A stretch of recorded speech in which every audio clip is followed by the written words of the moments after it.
Hello, everyone, and welcome. My name is Ned Bohman. I am the Outreach and Education Coordinator with Great Basin Bird Observatory, and I am also the Secretary of the Nevada Bird Records Committee.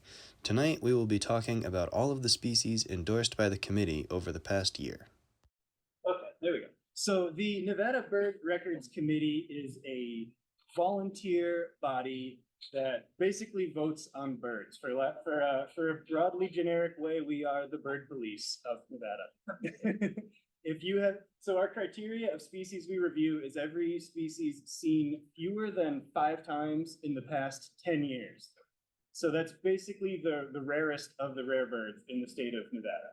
So we do this in our free time because we don't have anything better to do and we really love birds.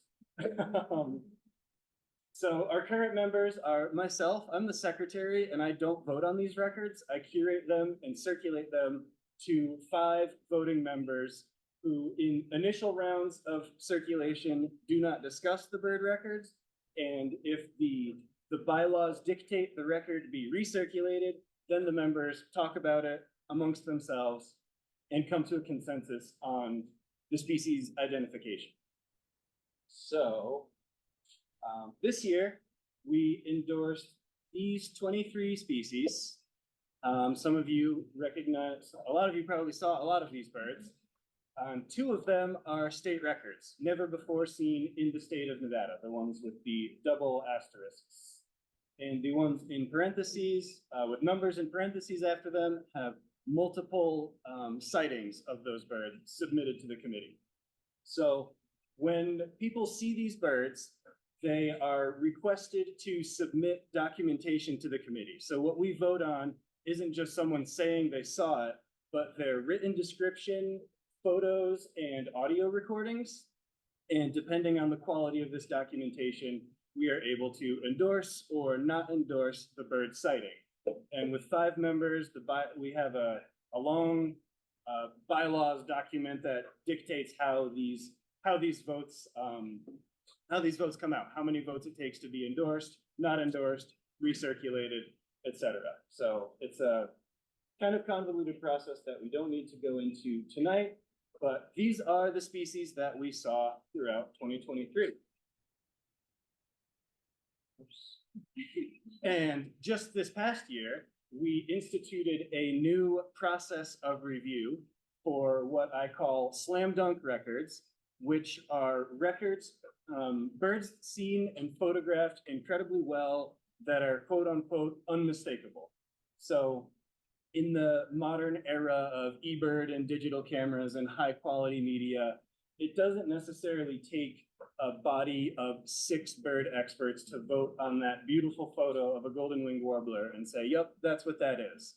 In a lot of cases, eBird reviewers can do this. And in some cases, these birds are confirmed on eBird before the committee even votes on them. So typically what I will do to circulate records is I wait for a number of them to come in and circulate a batch in a packet to the committee, and they vote on a number of birds at once. This process can take a decent amount of time sometimes, depending on the records and how difficult they are to review, what documentation we've been provided. So to speed things up, some records are really simple and straightforward, and I instituted this process of the slam dunk review, and we endorsed a handful of bird species that way this year. And so, without further ado, we will get into our birds. So the first one is this tropical kingbird that was photographed at Miller's Rest area in October of 2022. And you will note that that is a rather long time ago.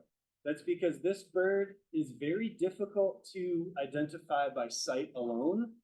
The Couch's kingbird can look very similar, and there are some very, very subtle physical differences to distinguish the two. But if they vocalize, they sound very distinct. And so this is the 5th tropical kingbird endorsed in the state of Nevada. And we've had a number of other submissions that have not been endorsed, either because there's no audio or there's not a compelling enough description provided. And that's not to suggest that this bird is super uber rare in Nevada. It's practically, well, not common, but I'll say uncommon on the California coast and in California throughout the winter. There's probably a dozen in California right now. they show up there pretty reliably and regularly. And so just to show you how difficult they can be to separate, there is a tropical kingbird on the left and a Couch's kingbird on the right. And if I did this right, I can play some sounds for you, hear what they sound.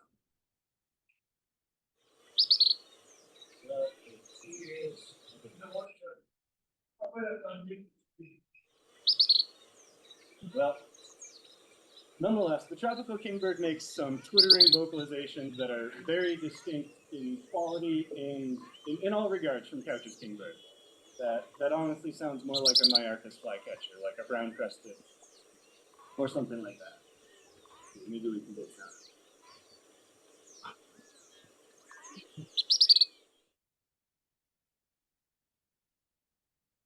Well, it's all right. You can't figure that out. It's not critical.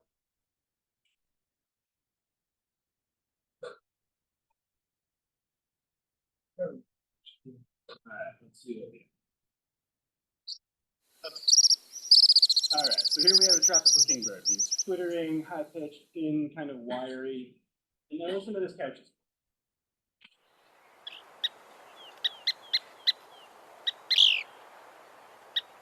So they sound a lot more like an ash-throated or a brown-crested flycatcher. They look totally different. So if you hear the bird and get a recording of it, that's what the committee likes to see to vote on and endorse. But this particular bird went through 3 rounds of circulation with the committee because there was no recording of the audio supplied, just a number of photos, which are problematic to vote on alone. So we finally got some more documentation from the Observer, and we're able to confirm this bird that was seen over a year ago. Our next bird is a winter wren, which we had two endorsements of this year, 2 different birds seen. This is another one where audio is incredibly useful to confirm the sighting. So these were Nevada's 6th and 7th records. It's a winter bird in the state of Nevada. All but 1 previous record were in November. And that's out of 10 records or something like that. But the reason that they are so difficult to identify will be evident on this next slide here when I show you the comparison with the Pacific wren. So we have Pacific wren on the left and winter wren on the right. The subtle differences include the whiteness of the throat and supercilium or eyebrow, and white speckling on the wing, the flight feathers, and on the tail as well, which you can't exactly see in these birds. But the call is useful as well here, and I will play that so you can hear the difference. So we have this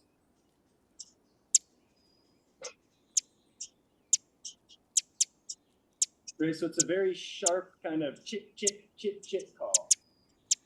And that's the Pacific wren, which is a more or less expected migrant in our areas. They breed in aspen stands in the mountains, and they're not common. They're still uncommon and fun to see, but they're nonetheless expected in the area. Whereas winter wrens breed in the eastern United States and come as far west as northern BC up in Canada, and so they're not really expected. And this is what they sound like.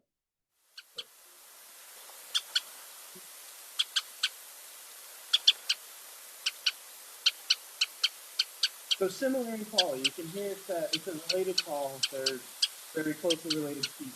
A little easier, a little softer, maybe a little more reminiscent of the song sparrow, if you're familiar with their call, which is often what the winter wren calls are likened to. So this is a species that, based on our criteria, would actually come off of our review list with these endorsements, but because of the difficulty to identify, we may end up keeping it on the review list. And these are decisions that we will talk about and vote on amongst committee members. So currently, winter wren is still on the review list, and we still want documentation and reports if you see one.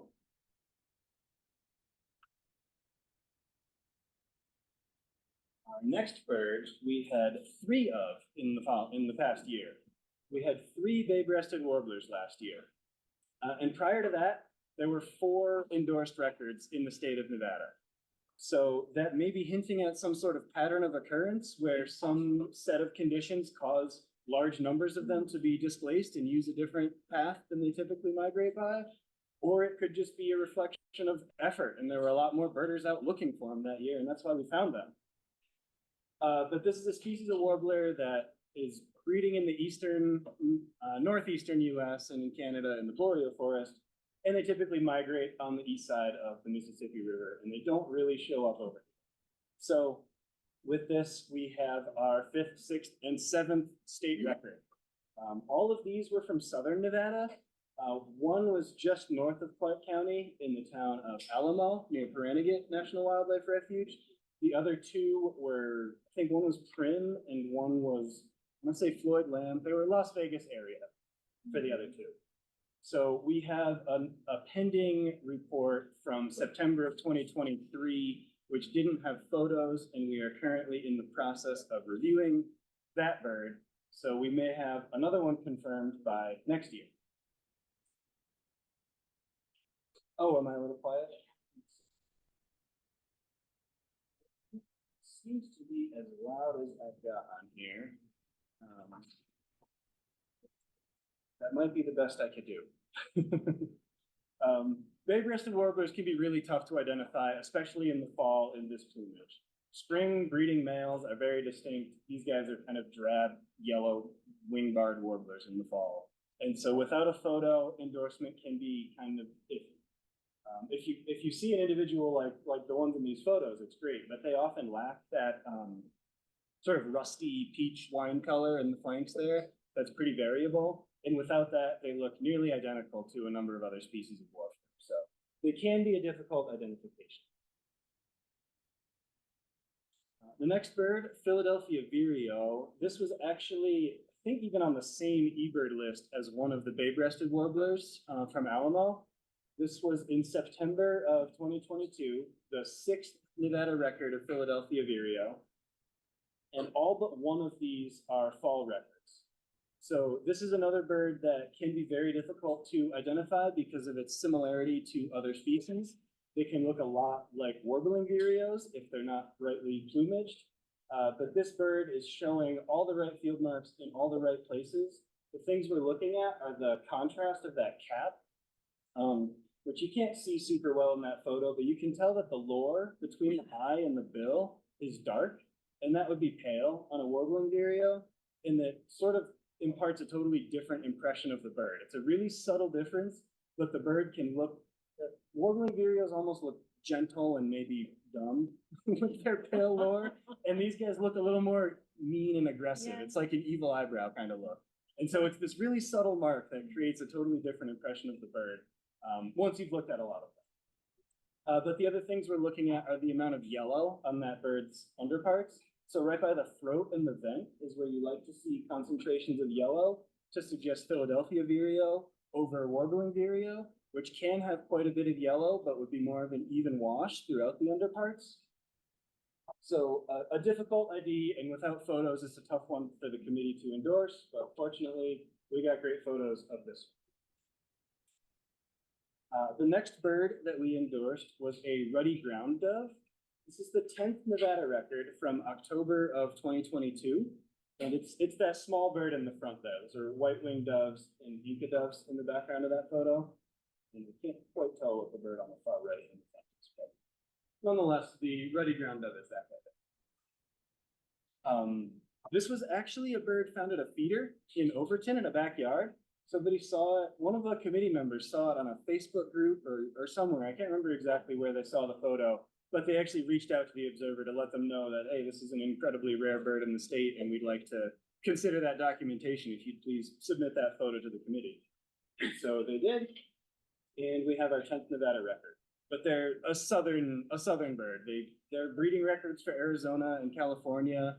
They're not a regular breeder in either of those places. They're mostly a Mexican bird. So pretty unusual to see them in Nevada, but we consider them a vagrant.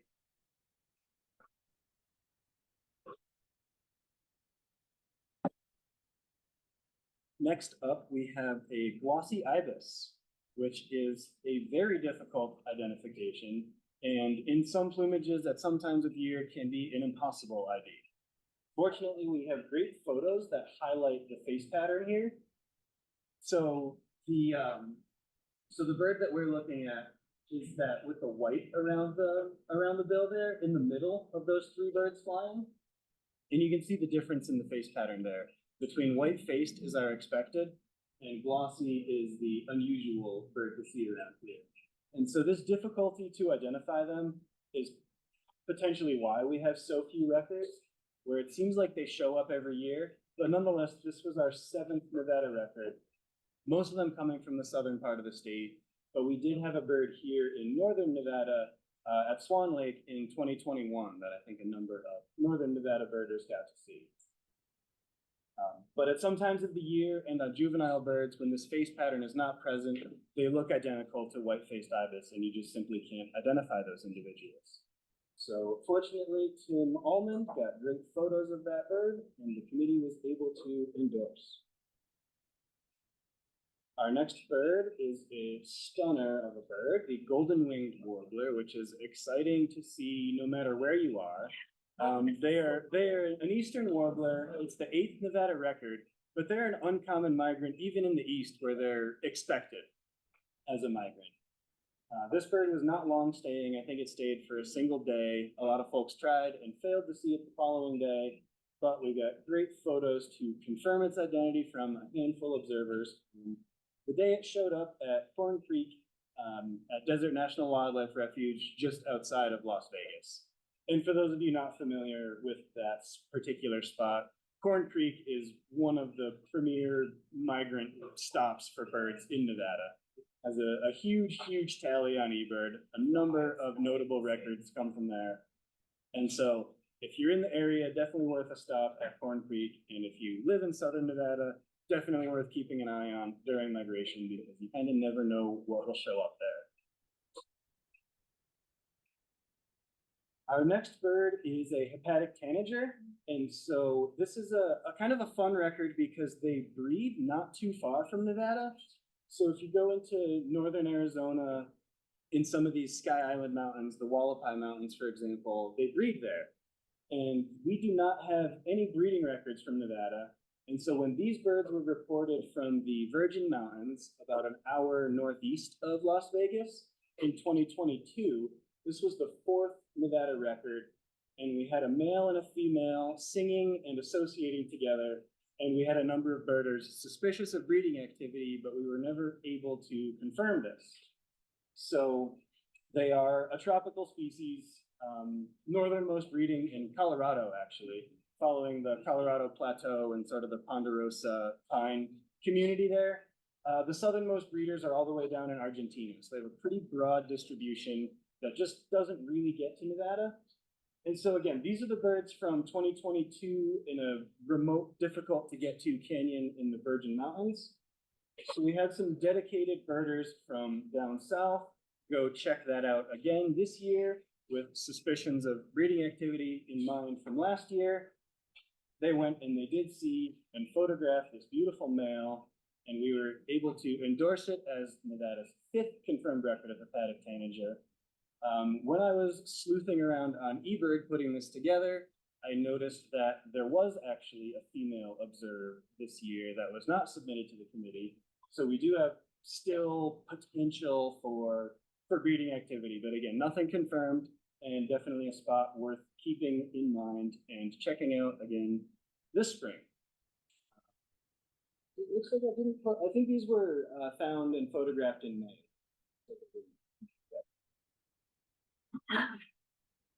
But they breed very nearby, and it's worth keeping an eye on for potential breeding evidence, as that would be a state record, never before. Next bird is a blue-winged warbler. This was found in Tonopah by some visiting birders from California. And I only include the 2 photos because it was a rather interesting location where they found this bird. Not your typical migrant trap or bird habitat. And so actually I think I actually pulled this one off of eBird as well. I don't know that they submitted directly to me, but the eBird checklist has some fun comments about a miscommunication between the driver and passenger as to where they were going, and the driver thought they were going to a park that had no trees in it, and so they found themselves here by this boulder field. And when they stopped and got out of the car, they noticed there was an abundance of warblers hopping around. In this flock, with this blue wing, they had a dozen yellow warblers, they had a chestnut-sided, they had a redstart, and there might have been another one too. But all hopping around this boulder field, foraging on some type of insect that was there. So this was our 7th Nevada record, and two of the previous records are from northern Nevada. Most of the others are southern Nevada. And we have one spring and one fall record from northern Nevada, all spring records from southern Nevada. So again, following that pattern of spring and fall migrants, following the wrong route. Next up, we have another warbler species, the worm-eating warbler. And while this is not the most fantastic photo we could have asked for, it is nonetheless diagnostic with that head pattern. No other bird shows that combination of features. So this was seen at Torrance Ranch outside of the town of Beatty in southern Nevada. So we're about 2 hours north of Las Vegas here. And this was in May of this year. And it's actually the 15th Nevada record. And they show up not quite every year, but I suspect with more effort we would find that they do show up every year. But it's got sort of an interesting span of locations with records at Ruby Lake National Wildlife Refuge, some up in the Spring Mountains and Red Rock National Conservation Area, and then others scattered at some migrant traps and typical, quote unquote, typical habitat, like at Torrance Ranch. So an eastern species of bird that winters in Mexico and Central America that just went a little bit west of where they typically go. Our next bird is a bit of a saga for our northern Nevada birders, right? Might remember seeing this. So these photos are from Washoe Lake in, I'm going to say this right, is it September or November of 2021? And then it was initially identified as a hybrid because of a number of confusing features. And so these were the first photos of this bird.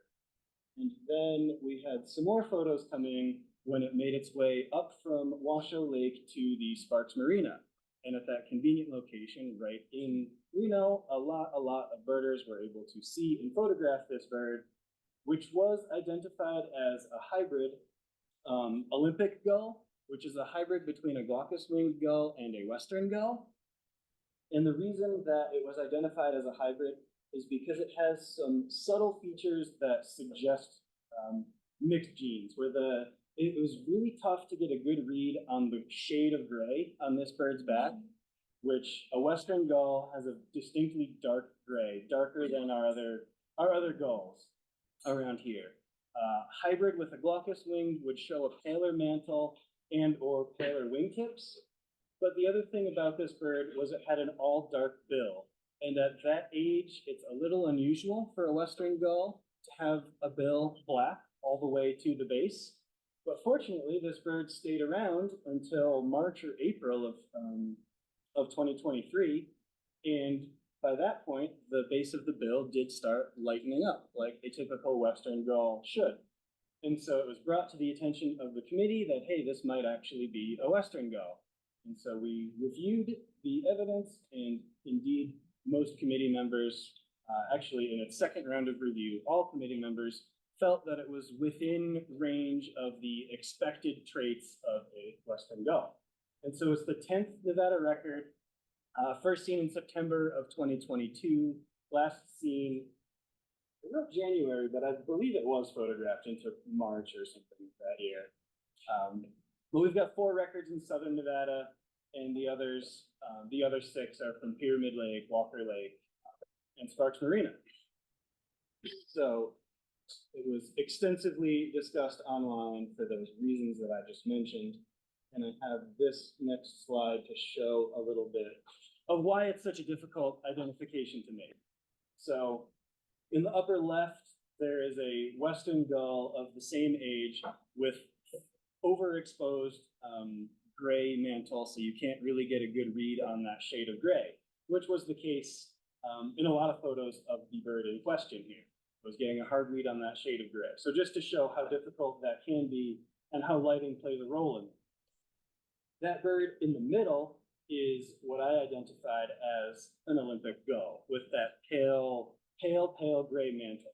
You can see from that that it is a distinctly silvery gray. It's not that charcoal gray of a Western gull. On the right are both Western gulls on the top there, but you can see just how the angle at which they're standing affects your perception of that shade of gray. Lower left is the bird in question, standing next to some California gulls, and you can get a decent read on that shade of gray. And then on the right, lower right, lesser blackback gull with some California gulls, and that interesting gull that's kind of behind the lesser blackback looks to be an intermediate shade of gray, but is probably just a California gull with some shadow on it. But just to highlight how difficult getting a read on the shade of gray can be, and how lighting can play into that. And so getting pictures in different lighting and comparison with other gulls is very helpful to identify that. Our next bird is the first addition to our state checklist of tonight's presentation. This is a varied bunting, which, rather fitting, it showed up on the 4th of July. We'd say it is a firecracker of a bird. But it was actually a window strike. It struck someone's window in Overton and survived and flew away in apparent healthy condition. Before the observer let it go, they did photograph this single photo of the bird. It is the only photo we've got of this guy. But that brings our state checklist up to 494 species seen in the state. This bird breeds in Arizona, maybe as far north as central Arizona, and then down into Mexico as well. But they're just not very prone to wandering. There's very few records outside of their known range. And so, for whatever reason, it showed up in July, which is an odd time for birds to be moving, and kind of an odd record. But nonetheless, the photos are indisputable proof, and that's what this bird was. So fairly easy for the committee to endorse and add it to the state checklist. Next up, we have a yellow-green vireo. This is the 4th Nevada record. This was photographed at the Prim Forest Preserve. I use the term loosely. If anyone's familiar with the Forest Preserve, we're talking about a patch of trees in between some casinos and apartments and highway off-ramps. And you could probably count on all your fingers and toes how many trees there are for these birds to use. Nonetheless, the Prim Forest Preserve has a lot of notable records from it. So this is not the only bird in tonight's presentation that came from this forest preserve. But this was another July bird, which is an odd time for birds to be moving. I don't know what really led to that, but it had some movement in July. Our other records are June and September of this bird, which is a little more what you'd expect during traditional migration windows. We have a June record from Tonopah, the others from Clark County. So they have a distribution mostly south of us, throughout Mexico, and they winter in South America. And they have a weird pattern to show up on the California coast in the wintertime. So some tendency for reverse migration in the genetics of this species. For whatever reason, it's more common than in some species for them to show up there, similar to the tropical kingbird I talked about in the very beginning, where they will just orient the wrong direction and go the right distance, but the wrong direction. So if you plot where they started and how far they went in the wrong direction and reverse that, they would land in a more expected area. But for whatever reason, some of these birds orient the other way. Our next bird is a Hudsonian godwit. Actually, 2 records of Hudsonian godwit were submitted. Initially, 5 birds were seen at Carson Lake, and a few weeks later, 3 more were seen at Stillwater National Wildlife Refuge. Both of these are out in the Lahontan Valley of northern Nevada near the town of Fallon. So this was our 2nd and 3rd Nevada record. Excuse me. The first record being from 1976 in Henderson, which was a record of also 5 birds. So all of our Nevada records are of multiple birds.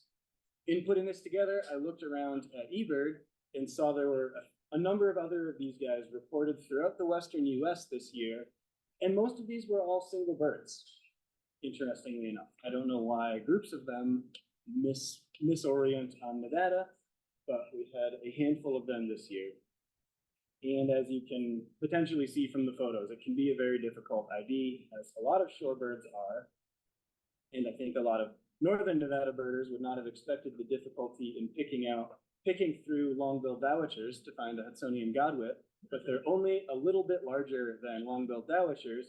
And when you are picking through thousands and thousands of them in Carson Lake, hoping one of them is a little larger with a straight bill with a pale base, it can be surprisingly difficult to find that bird. So, but Carson Lake is a hugely significant stopover site for migratory shorebirds. I mentioned the long-billed dowitcher, and actually the highest count in the world at any one location comes from Carson Lake, and it's something like 100,000 birds in a single day. So Carson Lake is a really, really significant stopover site for migratory shorebirds. Our next bird is a wood thrush, which is a fairly straightforward ID. They're an eastern species, doesn't wander west all that often. This was our 9th record. We have a few others from spring and fall in the typical migration windows. This one was in May down in the town of Indian Springs, which is maybe 45 minutes to an hour north of Las Vegas. And there are a lot of ornamental trees, cottonwoods, yards, grass, that kind of thing for migratory birds to take advantage of. So while this is not the best photo, it nonetheless is sufficient to rule out potentially similar thrushes like a hermit thrush or a Swainson's thrush, which would be more expected migrants. Our next set of birds are related to Hurricane Hillary, which happened August 21st of this year, and it hit Mexico, Southern California, where it made landfall as a tropical storm, and it displaced a lot of seabirds. And this was somewhat of a phenomenon within the birding community. Hurricane birding is more of a thing on the East Coast, where hurricanes typically hit, but it has become well known that hurricanes blow seabirds inland. And so when hurricanes come, birders get excited about it. And there was a very widespread concerted effort to document birds displaced by this storm. There were a number of WhatsApp groups and Slack channels, all created where birders were all talking about what they were seeing, where they were seeing it, and when they were seeing it. And this was mostly in Southern California, but people in Arizona and Nevada participated in these groups as well. And in this slide, I included some of the species that were displaced by the storm. We were not so lucky to see tropic birds or frigate birds here in Nevada, but they were seen in California and Arizona. What we did see here in Nevada were storm petrels. We had our state's 3rd and 4th record of least storm petrel. So these birds were photographed at the Roach Dry Lake Bed by committee member Justin Straight, and he strategically positioned himself there, thinking that would be a good spot for storm-blown birds to gravitate towards. And it turns out he was not wrong. He found 2 least storm petrels flying around the playa. So our previous records of least storm petrel seem to be from a similar situation where a tropical storm system caused some birds to be wrecked inland. And they were in September of 1976, down in southern Nevada, both on Lake Mead. We had more least storm petrels that showed up on the Colorado River. These were photographed down by Laughlin, right near the California and Arizona border. But with these great photos, we were able to endorse them without too much difficulty. Storm petrels can be very difficult to identify. There are a lot of species and they look very similar to each other. So subtle details of tail shape, white patch on the rump or lack thereof, all contribute to the identification. So with these great photos, we were able to confirm 2 out of 3 of the reports. We had a 3rd report that is still pending. That was a site record, and so there are no photos. We have a written description to vote on, and that is going to be voted on in the next round of votes with the committee.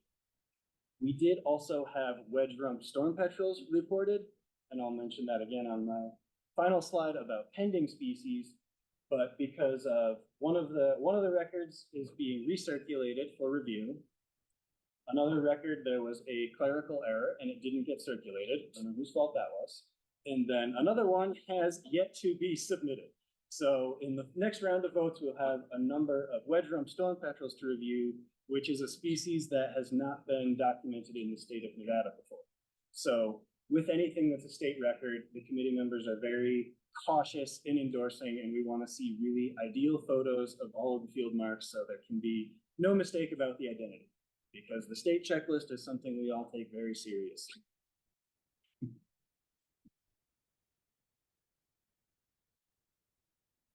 Our next bird, a Louisiana water thrush.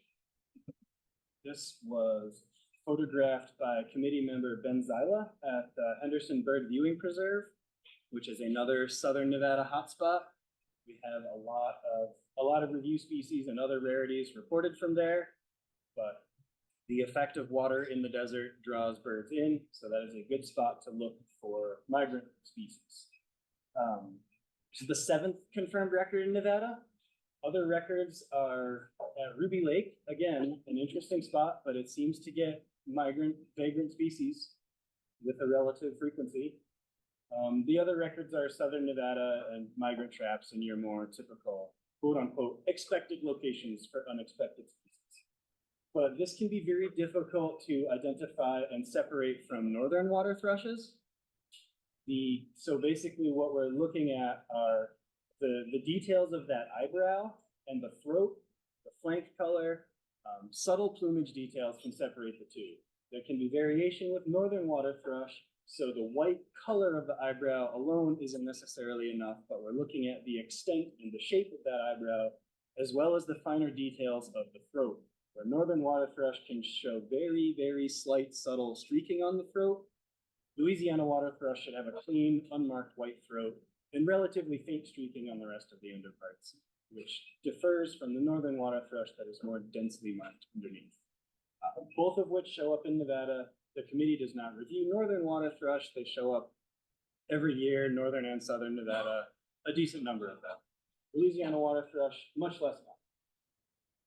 But you can see from the two photos there that even the bird's posture can affect your ability to judge the shape of that supercilium, where you're looking for it to be flared in the back, nice and wide, going all the way to the rear of the head. And depending how the bird is holding itself, it can be difficult to get a good, accurate read on it. Next, we have a Nelson sparrow, which with a photo like that would qualify for our slam dunk program. But because of the timing of the submission, we circulated it and voted as we would on a more difficult species to ID. But nothing else really looks like that if you see it in good lighting and you see it well. But that bright orange coloring, pretty distinct. This is actually our second Nevada record. This was from October of this year. Our previous record was from Lake Mead, also down south in 2021. But when the bird was found in 2021, it was sort of an expected state record, quote unquote, expected state record, based on the number of birds showing up in California. Something we can do here in Nevada is look toward California, see what they have records of that came from further east. Well, it must have flown over Nevada. We ought to find one of these days. And so 2021 was when we found our state record, Nelson sparrow. This was the second one this year. Oh, that was the other Prim Forest Preserve bird. And actually one eBirder, I think, made a kind of snarky comment about the Prim Wetland Preserve, because there is a small drainage ditch next to the handful of trees that the Nelson sparrow is hanging out in. Our next bird is a thick-billed longspur, formerly known as McCown's longspur. This is the 8th Nevada record from the Amargosa Valley in October of 2023, which turns out to be a good spot to go look for wayward longspurs, as we have 3 other records of this species from that general area. The McCown's longspur breeds in the sort of northern Great Plains as far west as northern central Montana, sort of where the plains meet the mountains. It's about as far west as they get. In the winter in Texas and Mexico. And so wayward birds show up over here. The long spurs can be very difficult to identify. Photos are great to help the committee members vote on these occurrences. Their behavior adds to this difficulty, where they often associate with these big flocks of horned larks and American pipits, and they're flashing around and spooking and flushing like a school of fish, and they're skulking in the grass behind short grass tall grass, and they're short birds that you can't really see very well. So you can see from that photo that they're even difficult to photo. But fortunately, John Mark was able to get sufficient photos for committee members to endorse the record. Next up, we have a northern Nevada find. This is a yellow-throated warbler. Again, not the best photos. You'll see a trend here where some of these birders that find these birds are not interested in the Nat Geo shots. They're into the record shots. Document what you found. So these were actually photos of the back of the observer's camera that was submitted to me. Still waiting on those photos. But the 6th Nevada record, this was up in Gerlach, about an hour and a half north of here, in September of this year. This species has kind of an interesting scattering of records throughout the state, spots you wouldn't necessarily expect. One record from the Toyabe Mountains, but the others are at your sort of expected migrant traps, southern Nevada riparian areas, that kind of thing. But they're an eastern species. They winter in the southern states and in the Caribbean. So again, this is a bird that went the right distance, the wrong direction.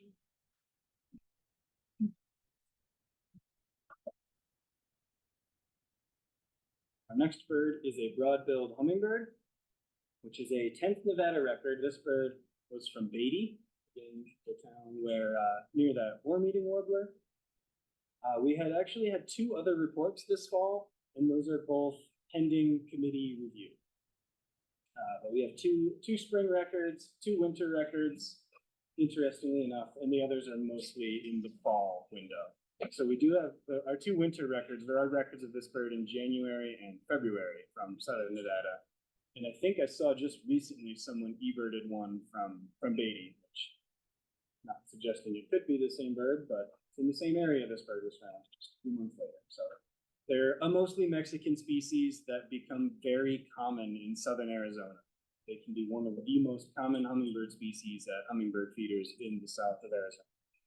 But up here, they don't show up that often. 10th record of a pretty unmistakable bird. If you get a good look at that blue-bellied hummingbird with a red bill, there's not a whole lot else that looks like it.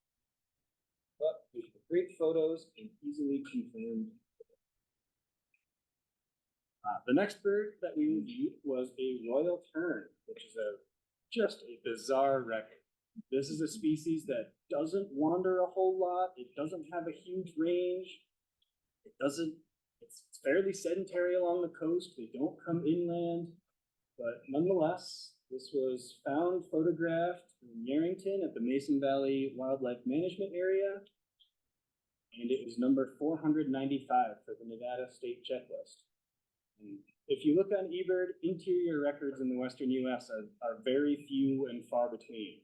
Looks like maybe one shows up every couple of years using the area like between all of the Western states. So very, very few and far between, and not a whole lot to explain why this bird came here from the coast of Southern California, or the Gulf of California, on the Baja, or these southern oceans.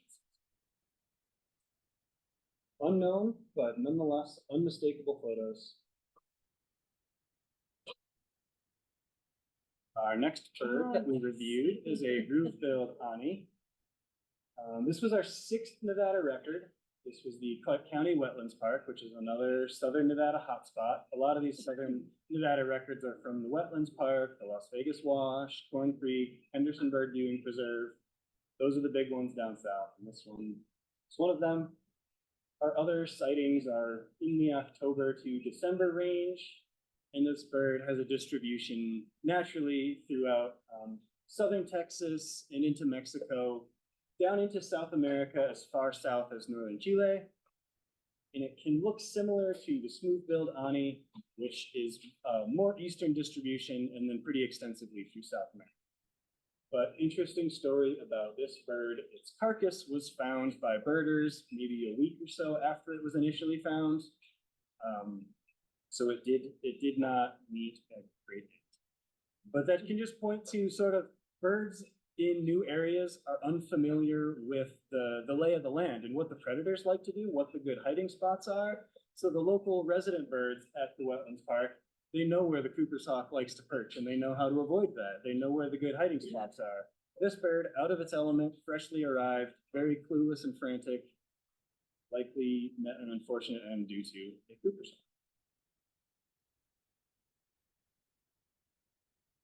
Our next bird was a greater pewee, which is a second Nevada record. This one was from Bunkerville, which is an hour-ish northeast of Las Vegas on I-15, headed over towards Utah. So this is a Mexican species again, breeding as far north as maybe south central Arizona. They don't come too far north in the state, but they're not strictly southern Arizona in the breeding season. In the winter, they should be a good deal further south. So we might be looking at another reverse migrant situation with this bird. If you plot how far it went from where it should have gone or potentially originated and reverse that, you'll land in the expected wintering range of the species. But not too difficult of an ID. They can look like some other things, but if you get a good view, they're a large crested flycatcher with an upright posture when they perch, and they have some very distinct vocalizations, which were recorded by committee member Ben Zyla, who actually found the bird. I have a recording of the call to play for you guys.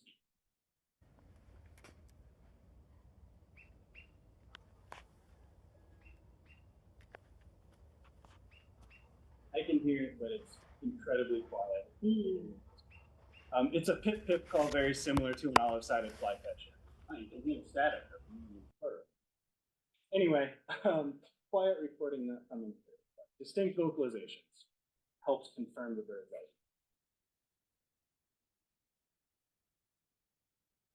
And actually, I think some other birders were able to get recordings, potential recordings of it singing as well, and it has a very distinct song. Heard the mnemonic Jose Maria used for it, and if I had a recording, that would make more sense to you guys. But you'll have to go look up the song of the Greater Pewee and see if you can hear it saying Jose Maria. So that was actually number 23. That was the last bird that we endorsed. And I would just like to encourage everyone who sees a review species to submit. Oh, we've got someone playing some song in the background here.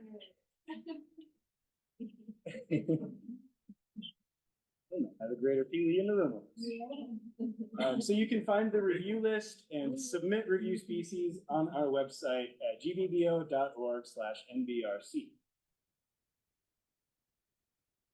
I always like to have this slide. I change it a little bit each year with our next state bird. A while back, I polled committee members on what they thought was next likely to show up in the state. And one year, committee member Jean Tinsman picked Hutton's Vireo. And I think a literal week after I asked her, one was found in Reno, which was our state record Hutton's Vireo. So that one came off this list. But these other species are ones that are either incredibly close in Arizona as breeders. They show up regularly in places like California, coming from parts east of here, so they must be flying over Nevada. Excuse me, Nevada.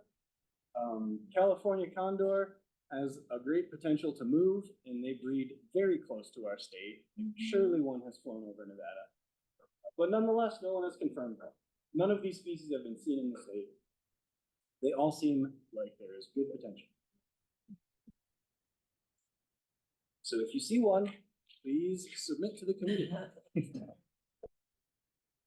Next part, I always like to end with a bird quiz. And they're only like 90% goals, I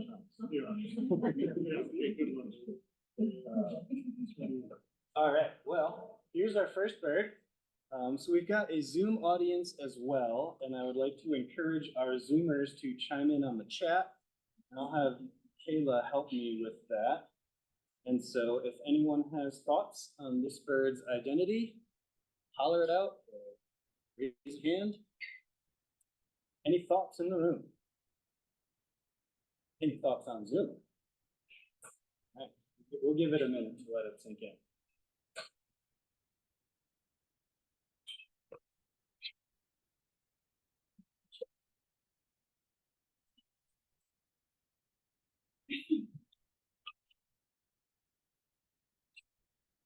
Online? All right, well, I guess I'll spoil the fun. I guess I win. This is a northern water thrush, because I was just talking about the Louisiana water thrush. This bird has a nice buffy supercilium, that eyebrow, which a Louisiana water thrush would not show. It might look like this bird doesn't have much streaking on the throat, but if you look closely, there's some very, very fine, faint streaking. And that rules out Louisiana with the buffy supercilium. Next. Who doesn't love a good female cock?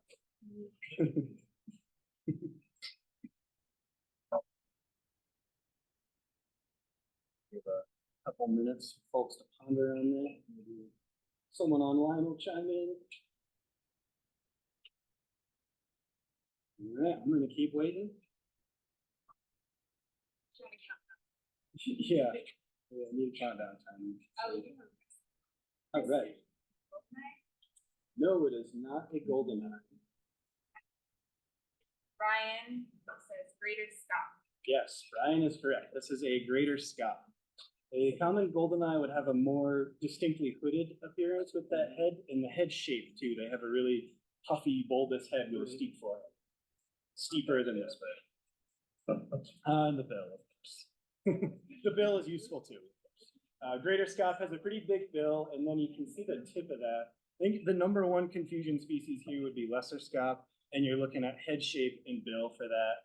This bird has a nice big black tip on a pretty chunky bill relative to the head, and that nice rounded head shape where you don't see any obvious peak on the crown. So that'll suggest greater Scott. How about this one? Yes. Yeah, really? That's right. Yes, this is a California condor. The wing tags, as one audience member mentioned, are a good field mark. Most California condors are well tracked, and the authorities know about them. But you can see those wing tags on this bird in flight, as well as where the white is on the wing and the color of the head. You can all rule out turkey vulture, which would probably be the most similar looking bird here. So yes, California condor. One will be flying over the southern part of our state anytime. Anytime. It could be happening right now. All right. How about a warbler?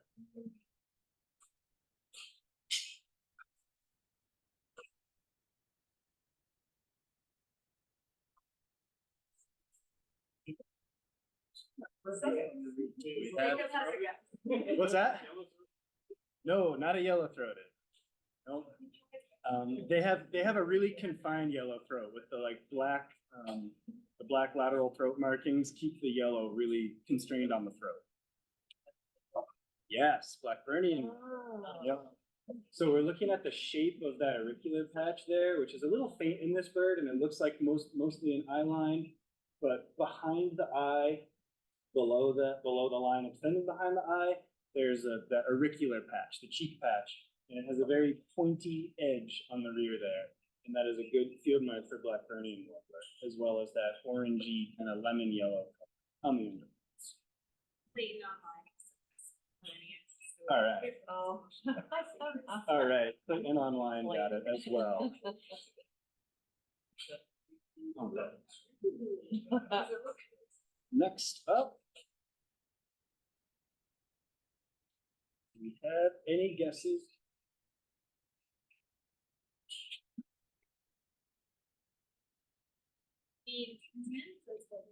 Gene Tinsman is correct. That's the golden eagle. He's turning his head, and you can see the gold on the name. broad wing shape with fingertips, sort of buteo-like but massive, will suggest that's an eagle. All dark underneath, gold underneath, rules out bald. All right, here we go. Oh. Here we go. Now we got a fun one.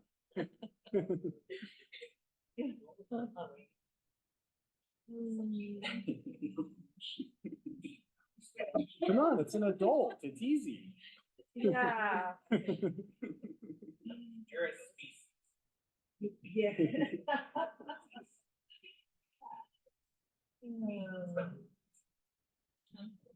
Moving online, hazarding a guess. Nobody yet. I suspect people will not. So what would be a diagnostic feature on that gull? On you that would gull, say, Look at that. We'd be looking at the bill would be The useful. bill, The the- eye color on an adult bird is useful. The black smudge on the bill suggests it's not full adult, but it's at least adult-like, so the eye color should be adult-like as well.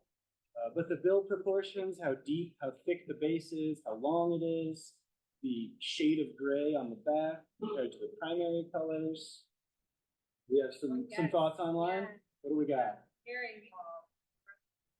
Yes, so it's not a herring gull, but it has herring gull genetics. This is a hybrid gull. Oh.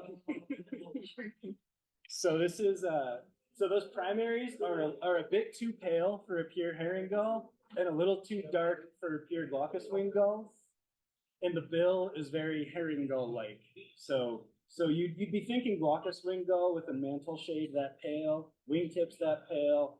The dark eye color is all pointing towards glaucous wing, but then the structure of the body with the fairly long wings and that long bill is not good for glaucous wing. So one of the, yeah, what? Was this sort confirmed with DNA? Yeah. No, but he told me, I asked him. I got to talk to this one. He said. Yes, when you get into the finer points of gull ID, it gets into a matter of opinion about how much variation is allowed for a pure bird and what makes it a hybrid.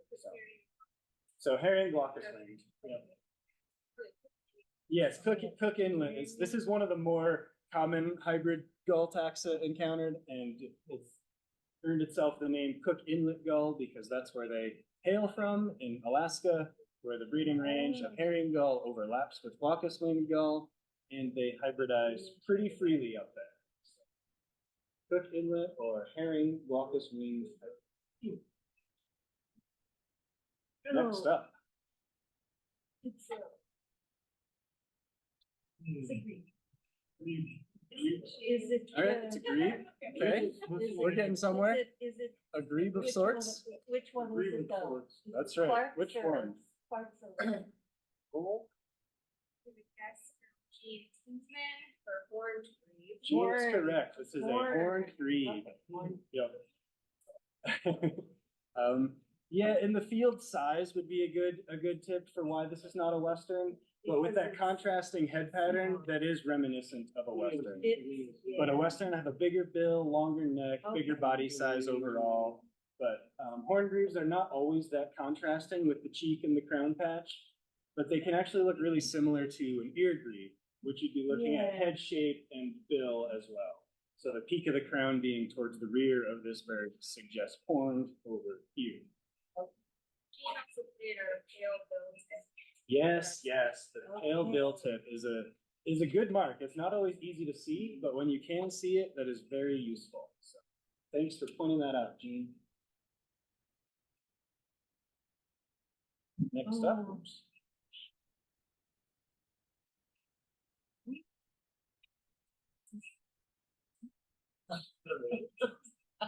Okay, we've got sparrow. We're actually really interested. Yep. Any thoughts from the audience on what flavor of sparrow we're working with? Anything online? It's the conspecific.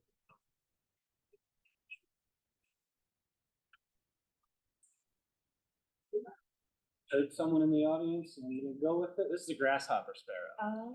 So with that rufous kind of speckly pattern on the back, The white eye-ring, relatively long bill and sort of a chunky body structure, short tail.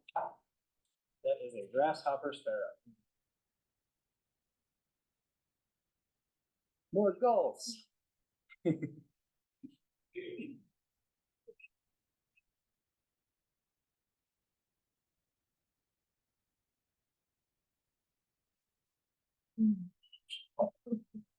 Any thoughts from the audience?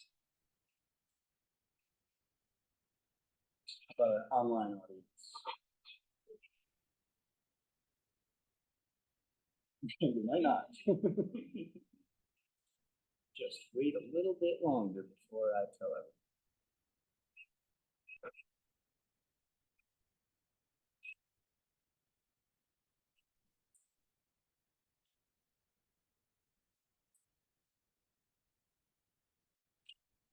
One, Okay, one guess. Bingo. no, it is not a mew gull. Mew gull is also now called a short-billed gull, but this bill is a little too robust for that species. Mew gull has a really dainty, almost thrush-like bill, really, really thin, short.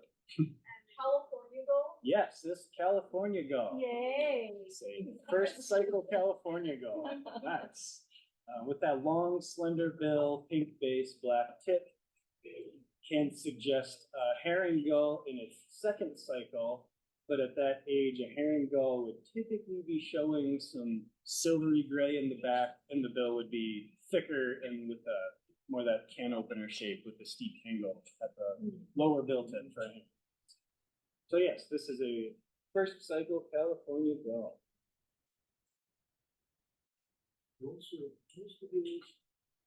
That's something I always like to ask people about tricky gulls is why isn't it a California gull? Once we rule out what's the expected, then we can get into why it's something weirder. So good approach is why not California? Anyways, our next bird is not a gull.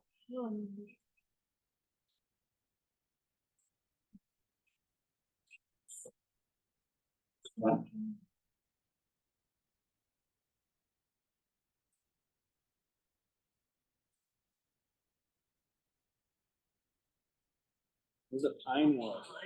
Yes, that's correct. So I did hear someone say vireo in the crowd here, and they can definitely suggest yellow-throated vireo. The pine warbler does have a thicker bill than a lot of warblers. They do. Looks too big to be a warbler. They do. They have a bigger bill than a lot of warblers, but it doesn't have that hook tip like a vireo. Vireos always have that hook tip, fine, fine hook tip. And this bird is showing pretty strong spectacles too, which is a good field mark for yellow-throated vireo.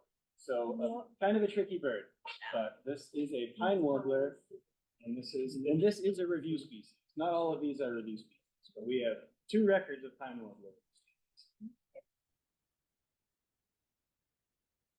Another duck.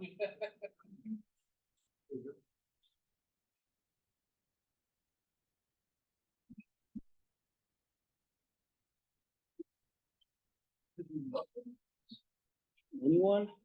Another female duck. Come on. What do we got? Lesser Scott. Brian and Jean are both correct. This is a lesser Scott. Compared to that greater Scott we looked at earlier, you can see the difference in the head shape if you can recall that first bird. This has a bit of a peak on the rear of that crown, so it looks a little pointy headed. And then the greater scop is just sloping round all the way down the back. And if you look at this bird closer, it has a smaller bill relative to the head and a finer black tip as well on that bill.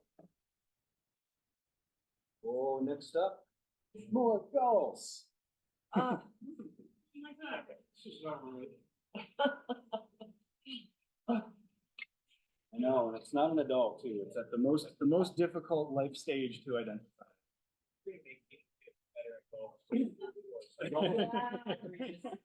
That's right. You guys are gonna love them. Gull spa is not wrong. Gull spa, yeah. It is a gull spa. That's fair. You got some online guesses? Okay, what do we got? No, neither of those are correct. Glaucous gull would have white wingtips at every life stage. Even as a young gull, glaucous gulls are just glaringly white.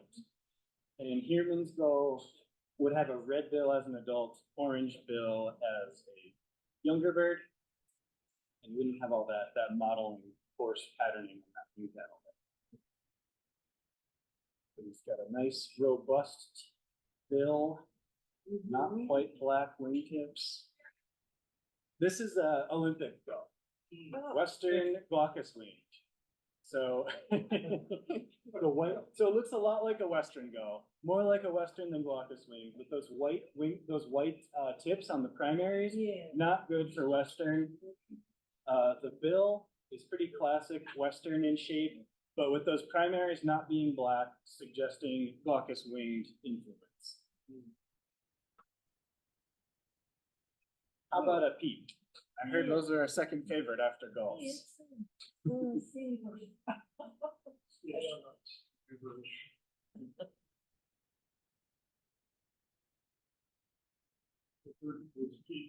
Any guesses from the audience? Everyone's afraid. No guesses online. This is a Western sandpiper. He's got a pretty classic Western bill, long and drooping, pretty clean white underparts, and you can even see those rufous reddish races on the back, because this bird is obliging for great photos. 200 meters out. Next up, any thoughts from our audience? Cassin's kingbird, that is correct. So we've got a number of yellow-bellied kingbird species. Our tropical and couches we were talking about earlier will be yellow all the way up, all the way to the throat. So Cassins and Western kingbirds have that yellow about midway up the belly and gray on the breast. The really dark gray head with that contrasting white malar is good for Cassin's kingbird. And if this bird flew, you would see it as a white band across the tip of its tail, as opposed to white outer tail feathers like on a Western. Cassin's kingbird. Adult gulls. Gull spud is, again, it's not wrong, but not as specific as we like to be.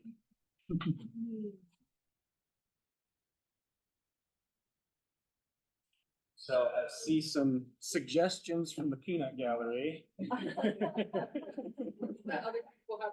Anything online? No. Okay, well, I will suggest, oh wait, what do we got? Glaucus again?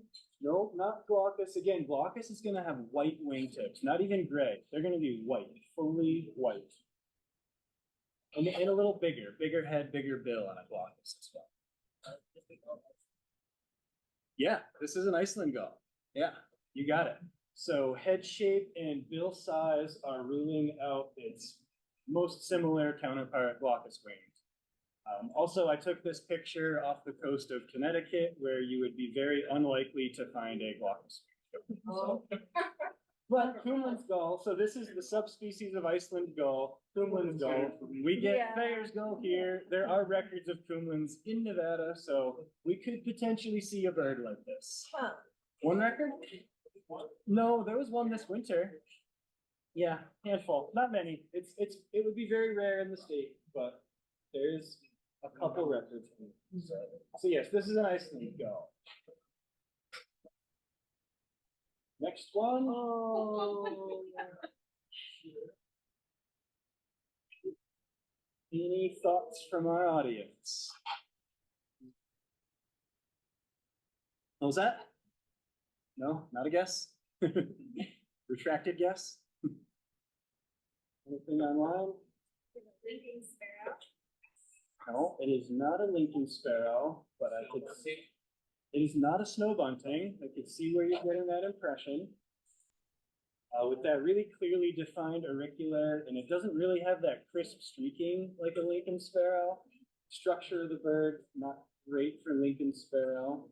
That head pattern. What does Jean say? She says nice. Yes, Oh. yes, Gene is pointing us in the right direction. This is a Lapland long spur. Yes, it's got well-defined auriculars, pretty boldly marked on the upper parts. Not a lot of streaking on the underparts, a little bit of buffy there, but still with those rufous edgings on the wing feathers. So yes, this is a Lapland long spur. You think this is the last gull? Sorry, not everyone loves gulls as much as. We need to brush up on our. Any thoughts from online, Kayla? Not yet. Yeah.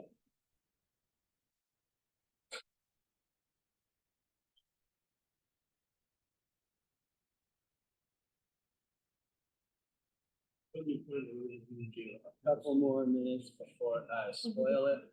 Have a guess for sharing. Yes, this is a herring gull. So it's not quite an adult because of that black on the bill.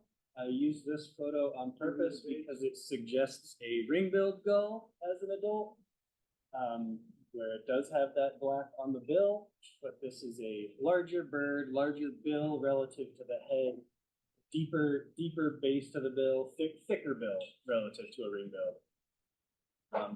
But in comparison to other gulls, it would be much more evident that this is distinctly larger than a ring.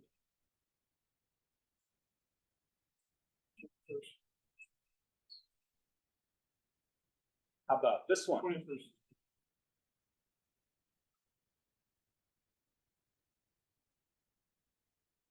Oh, let's see.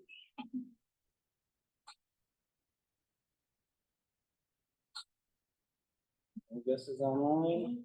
No guesses in the audience? Oh, shoot. Just one.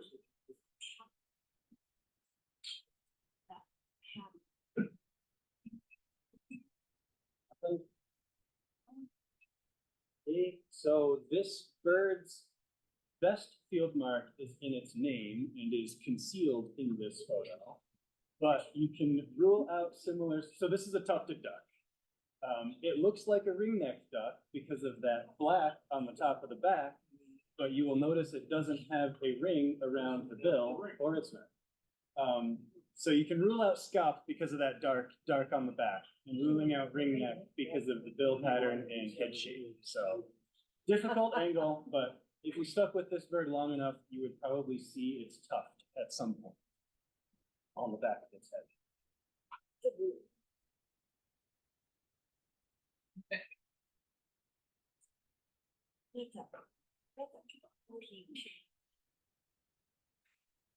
Yeah, we don't like, oh, I'll try flycatchers. Come on.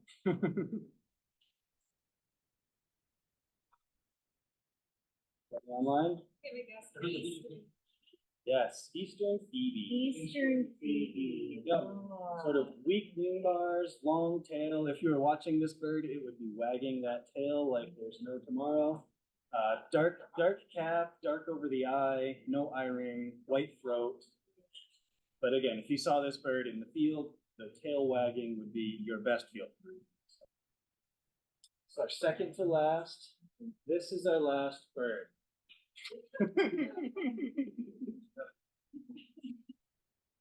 I'm not sorry. I thought you said that there were gonna be no more You gulls. said we were done with golf. Yeah. Yeah, I guess I You lied. lied. It turns out I lied. But now we're done with gulls. After this one. Bonus points if you get the one that's obscured by the spread wing.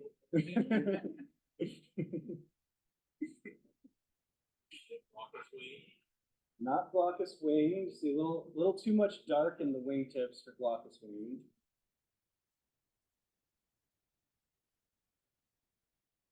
So it's a Thayer's gull with the dark outer edges on those primaries, which is a subspecies of Iceland gull, used to be its own species, distinct enough that a lot of birders recognize them just as Thayer's gull and don't call them Iceland gulls, but sort of the darkest phenotype of the Iceland gull.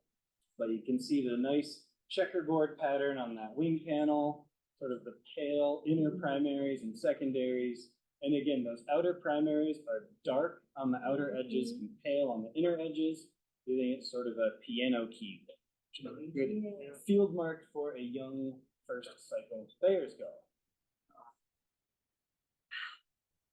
Well, and that was our last quiz bird. So Awesome. thanks Thank for you. playing, everyone. Yay. That was fun. If there's any questions from the audience, I probably should have paused before the quiz to take any questions. But if anyone has any questions about the review species, the review list, committee function, any of that stuff, happy to take any of those. Or quiz birds. If anyone wants to talk about quiz birds, talk about those too.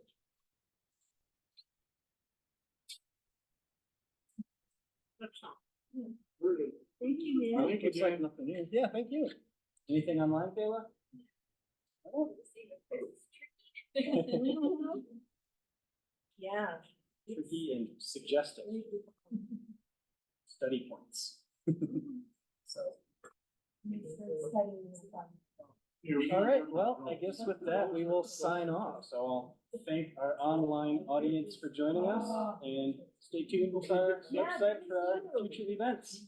So, good night, Zoom.